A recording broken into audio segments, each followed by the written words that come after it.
Have you ever noticed that the wisest older people rarely try to prove anything? When I was young, I thought confidence meant being noticed. I believed success had to be seen. I chased expensive things, worked endless hours, and worried about what people thought of me. But after 60 years of living, one quiet moment changed everything. I discovered a truth that most people never realize until it's too late. The people you're trying to impress are usually too busy worrying about their own lives to think about yours. That single realization gave me more peace than all the money I had spent trying to look successful.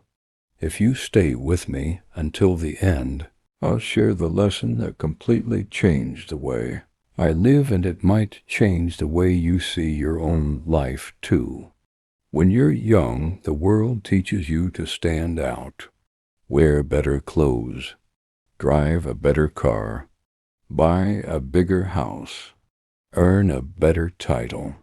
Without realizing it, you begin living for an audience that rarely exists. I was no different. In my 30s, I believed every promotion made me more valuable. Every new purchase felt like proof that I was moving forward. Whenever I bought something expensive, I secretly hoped people would notice. Sometimes they did. A compliment here, an admiring glance there. For a few moments, it felt wonderful. But those moments never lasted. Soon there was another car, another phone, another promotion, another person who seemed more successful than I was. The finish line kept moving farther away. Looking back now, I realize I wasn't chasing success. I was chasing approval, and approval is one of the most expensive things a person can buy because you never actually own it. The moment one person admires you, another person has something better. The race never ends. One afternoon, after working late for the third week in a row, I sat alone in my office. Everyone else had gone home. The building was silent. I looked out of the window at the city lights and asked myself a question I had never dared to ask before. Who am I doing all of this for? At first I had no answer. Then faces began appearing in my mind. Old classmates, former neighbors, people I hadn't spoken to in years, people whose opinions had somehow continued, living inside my head long after they had disappeared from my life. That realization embarrassed me. Why was I sacrificing today's peace for yesterday's opinions? The question stayed with me for weeks, then months. Slowly, it changed the way I looked at everything. For the first time, I began wondering whether the life I had built actually belonged to me, or whether I had simply been acting in a role that society had written for me decades earlier. That was the beginning of a completely different life. But I had no idea how much more there was still to learn. Sometimes it isn't one dramatic event that changes your life. It's a series of small, quiet moments that slowly reshape the way you see the world. That is exactly what happened to me. One morning I was sitting in a small cafe, quietly enjoying a cup of tea. Outside the window, the street was filled with people rushing to work, running errands, and living their busy lives. A few moments later, a beautiful luxury sports car stopped at the traffic light. It was spotless. The driver was dressed in an expensive suit. Everything about him looked like the picture of success I had admired for so many years. I remember thinking, now everyone will notice him, but something unexpected happened. Almost nobody cared. A young man looked at the car for 2 seconds before returning to his phone. An elderly woman carefully crossed the street without even glancing at it. Two friends continued laughing and talking, completely unaware of the expensive car waiting beside them. A few seconds later, the light turned green, and the car disappeared into the traffic as if it had never been there. At that very moment, a strange thought entered my mind. Perhaps I had spent most of my life performing on a stage where the audience had already gone home. That thought stayed with me. From that day on, I began paying closer attention to people. Everyone was fighting a battle of their own. Someone was worried about a sick parent. Someone was struggling to pay off debt.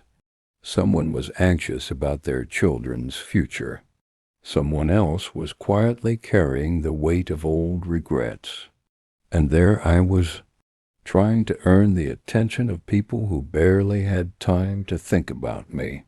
The realization was painful, but it was also incredibly freeing.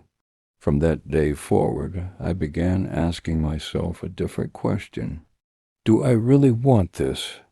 Or do I only want it because other people call it success? It wasn't an easy question to answer, because many of my desires weren't truly mine. Some had been planted by advertisements. Some had been shaped by society, and others belonged to the younger version of myself who still wanted to prove something to the world.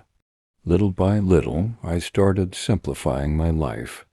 I stopped rushing to buy every new thing. Before making any purchase, I began asking myself one simple question. If no one in the world would ever see this, would I still want to own it? That single question eliminated countless unnecessary desires.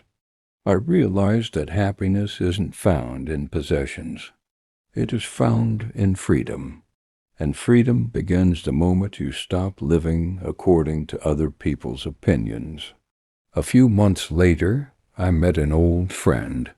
For years, everyone had considered him one of the most successful men in our circle. A new luxury car every couple of years, tailor-made suits, an expensive watch, a large house, a respected reputation. From the outside, he seemed to have everything. But that afternoon, he looked more exhausted than I had ever seen him. We sat together on a park bench.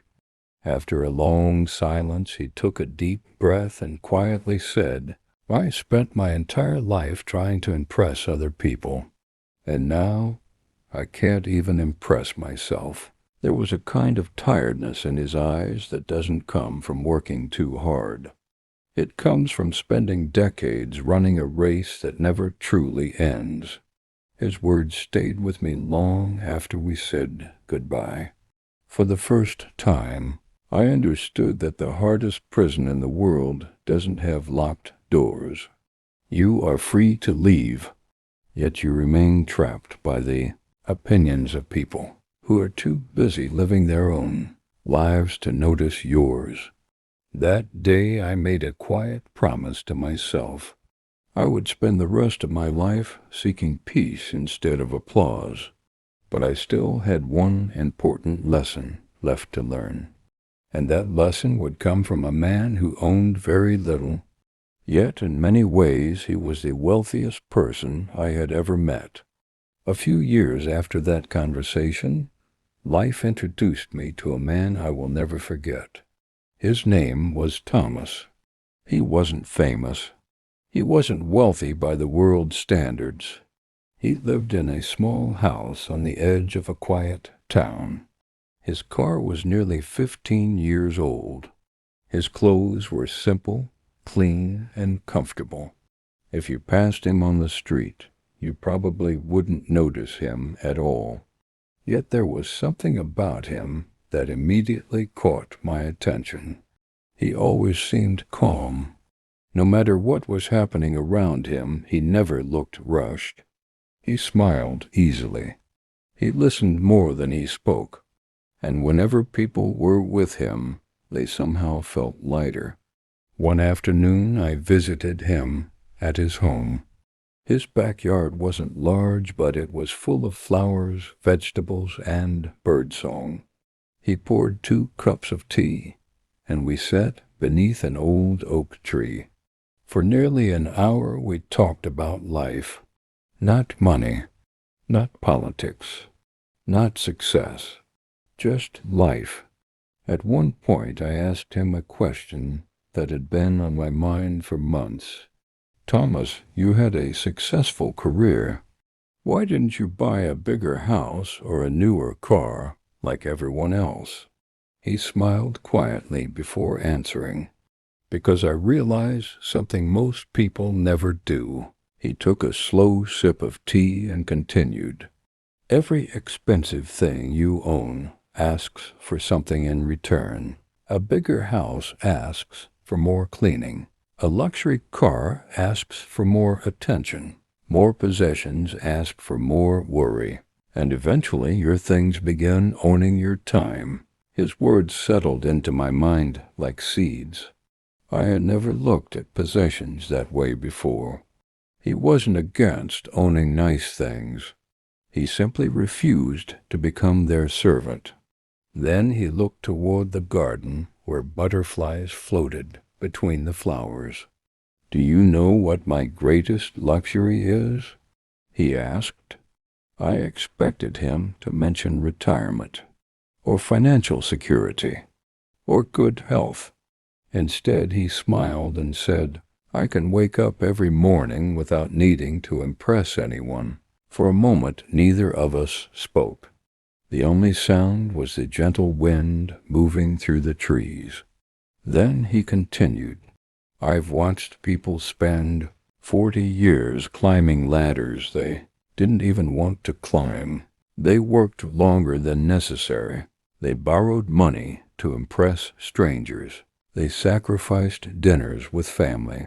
They missed sunsets. They ignored friendships. And one day they reached the top, only to realize the ladder had been leaning against the wrong wall." That sentence hit me harder than anything I had heard in years.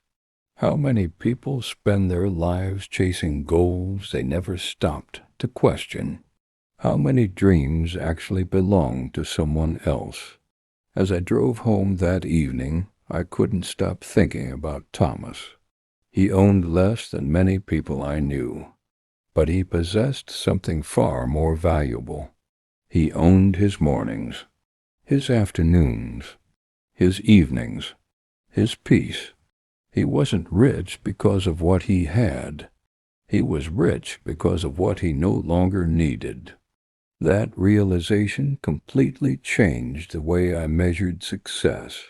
From that day forward, I stopped asking, "How much does this cost?"